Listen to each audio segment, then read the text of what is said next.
if your team was like, yo, we want you to fight Jake Paul, would you be like, yeah, on, man? I'd laugh at him. Would you ever do a fight like that? I feel as though in my career I can't do that right now. I'm not a Floyd Mayweather. I ain't no Manny Pacquiao or no Canelo. I think that I should actually still gotta have my foot on the gas as far as boxing.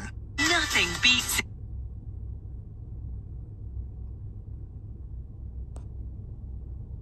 Jake, what do you think of Jake? Clown. Would you look at it as a joke if your team was like, yo, we want you to fight Jake Paul? Would you be like, yeah, on, man? I'd laugh at him. Would you ever do a fight like that? I feel as though in my career I can't do that right now. I'm not a Floyd Mayweather. I ain't no Manny Pacquiao or no Canelo. I think that I should actually still gotta have my foot on the gas as far as boxing. No. What's good, YouTube? It's your boy, Blue Blood Sports TV, and I'm back at y'all with another one. So, undefeated, 3-division world champion, 5-time world champion, superstar boxer, 30 wins, no losses, 1 draw, 28 wins by way of knockout. Gervonta Tank Davis initially stated he can't fight YouTube sensation turned professional boxer Jake Paul, who is 12 wins, 1 loss, no draws, 7 wins by way of knockout, until he reached the status of Floyd Mayweather, Manny Pacquiao, and Canelo Alvarez.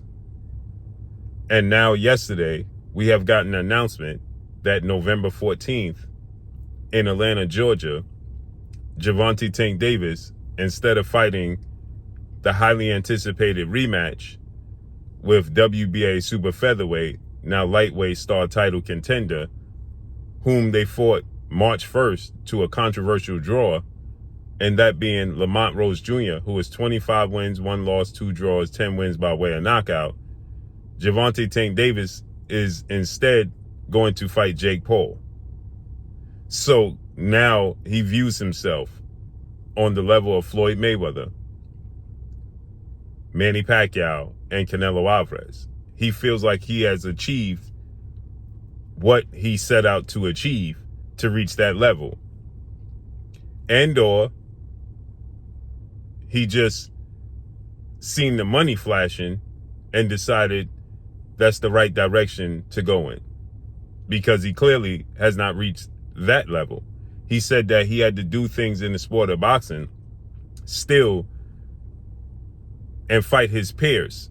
He's only fought one guy that we wanted to see him fight, and that was Ryan Garcia, and he did so with stipulations.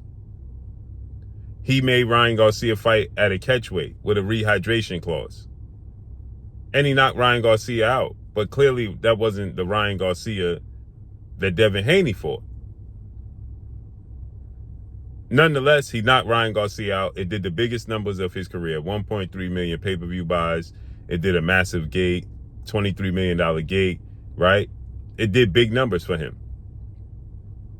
It was successful. So I guess he feels accomplished. But he fought Lamont Roach March 1st. And prior to him fighting Lamont Roach, he already had it planned to fight Jake Paul. It's Lamont Roach exceeded everybody's expectations, competed at a level higher than everybody, than that Las Vegas 25-1 underdog had him. The night of the fight, 15-1 underdog. He exceeded all of that. He shocked the world, and he arguably beat Gervonta Tank Davis that night.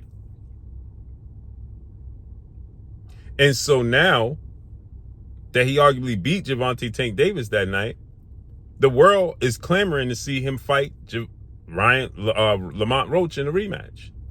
But he told us in the post-fight press conference after the Lamont Roach draw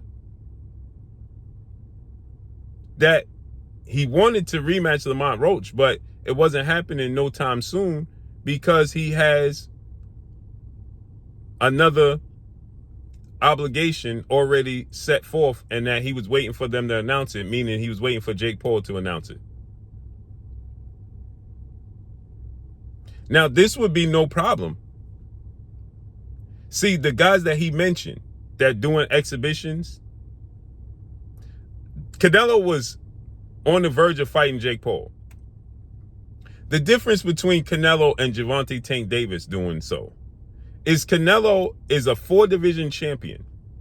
Canelo is an undisputed super middleweight at the time. Canelo is a first ballot Hall of Famer. Canelo unified the belts in under a calendar year. Yes, there's fights that Canelo didn't make. The David Benavidez fight. That is the only, well, the David Benavidez and the Demetrius Andrade fight at 160. When he had the opportunity after he beat Danny Jacobs, we wanted to see him fight Demetrius Andrade and become undisputed at middleweight. He said he wanted to be the first Mexican middleweight undisputed champion. Then he ducked Demetrius Andrade and jumped up from 160 to 175 to fight Sergey Kovalev. The weaker of the 3 champions there was Artur Beterbiev, Dmitry Bivol, and Sergey Kovalev. He fought Sergey Kovalev.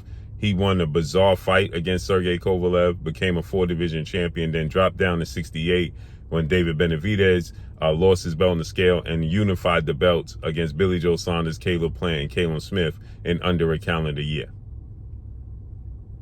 But it's 2 guys. He still gave us Floyd Mayweather, Erislan De Lara, Gennady Golovkin twice, Danny Jacobs, Billy Joe Saunders, Caleb Plant. He still gave us big names. There's some questionable fights, like why'd you fight Amir Khan? Why didn't you fight David Benavidez? Why didn't you fight Demetrius Andrade? Right? The Charlos at that point. He gave us Jamel Charlo. And Jamel Charlo, we could say he jumped up in weight like Terrence Crawford is getting ready to do in September. But Jamel Charlo is 5'11.5" with a 73.5-inch arm reach. He's a big 54-pounder. So it's not like he was a little guy and he didn't come to fight. And Jamel Charlo is a Hall of Famer. And Canelo fought him. Canelo's 5'7" with a 70-inch arm reach.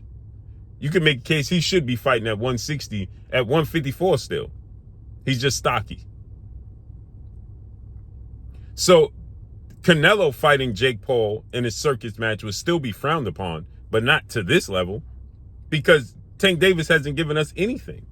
But again, as I told you guys, the PBC does not have the funds to pay Gervonta Tank Davis. They don't have it. They need Gervonta Tank Davis to fight on pay-per-view with the handshake agreement that we'll give you a small guaranteed purse, and you counting on the back end. That's mistreatment of a guy that we say is the face of the sport of boxing and cash cow. Again, as I told you guys in the past, it's not PBC's fault that Showtime got out the business of the sport of boxing, swept the rug from underneath their feet. But I seen it coming, so they should have seen it coming, period. That's it, that's all. But Tank Davis saying now he feels like he's on that level, or he's desperate for the money. Which one? But that's all I got for y'all, man. Follow me on Instagram at Blue Blood Sports TV, all one word. It's your boy Blue signing off. I'm gone. Peace.